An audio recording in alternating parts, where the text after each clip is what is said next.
हमारे साथ इस वक्त मौजूद हैं मध्य प्रदेश के मंत्री नरोत्तम मिश्रा। सबसे पहला सवाल सर आपसे यही कि लव जिहाद कानून को लेकर किस तरह का विचार चल रहा है? स्वातंत्र्य अधिनियम 2020 ये अधिनियम हमारा बन रहा है और जो अगला सत्र हमारा आ रहा है, इसी सत्र में हम इसे विधानसभा में लेकर आ रहे हैं। अब इसको लेकर सवाल अब ये भी होगा कि लव जिहाद की परिभाषा क्या तय मानी जाए, क्या किस तरीके से इसको नापेंगे? जो लोग प्रलोभन, बहकावे और फ्रॉड बलपूर्वक शादी कर लेते हैं, धर्मांतरण कराते हैं, उन्हें इसमें 5 साल का कठोर कारावास का रखा है। ये अपराध अब संज्ञेय होगा तथा गैर जमानती होगा, इस तरह का प्रस्ताव किया है प्रस्तावित। ये इस तरह के विवाह जो आएंगे, सिद्ध होने पर वो नल एंड वाइड भी हो जाएंगे। इस अपराध में अकेला शादी करने वाला नहीं, जो सहयोग करते हैं वो लोग भी उसी के समान अपराधी माने जाएंगे। राजस्थान के मुख्यमंत्री अशोक गहलोत ने ट्वीट किया था और विरोध किया था इसका, कहा था कि कानून लाने का कोई मतलब नहीं बनता। इस पर आप क्या कहेंगे?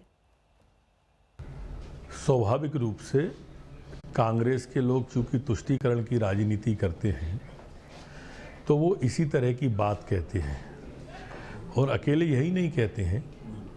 आप पूरे देश की पिछली घटनाओं पे आप अगर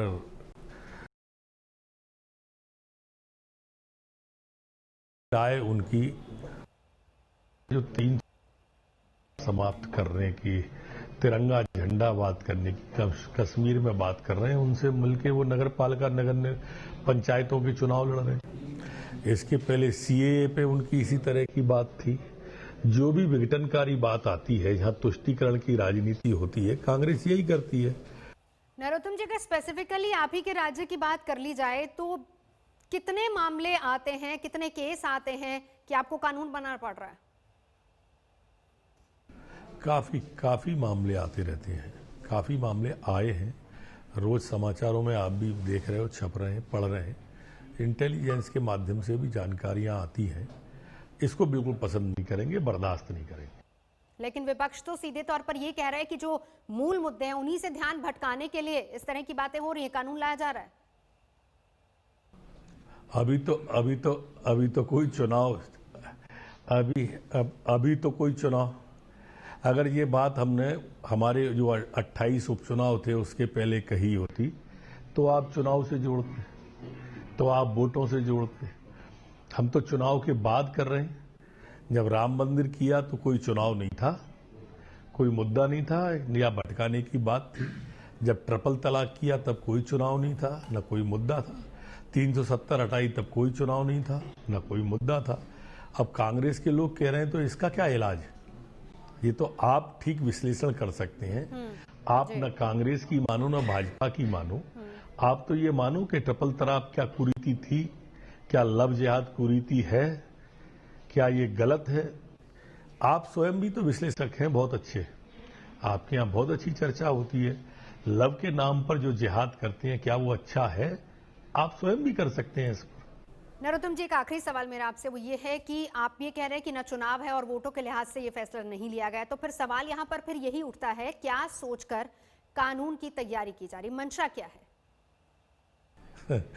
भाई, वो लोग जो कह रहे हैं मैं उनकी बहस पे नहीं।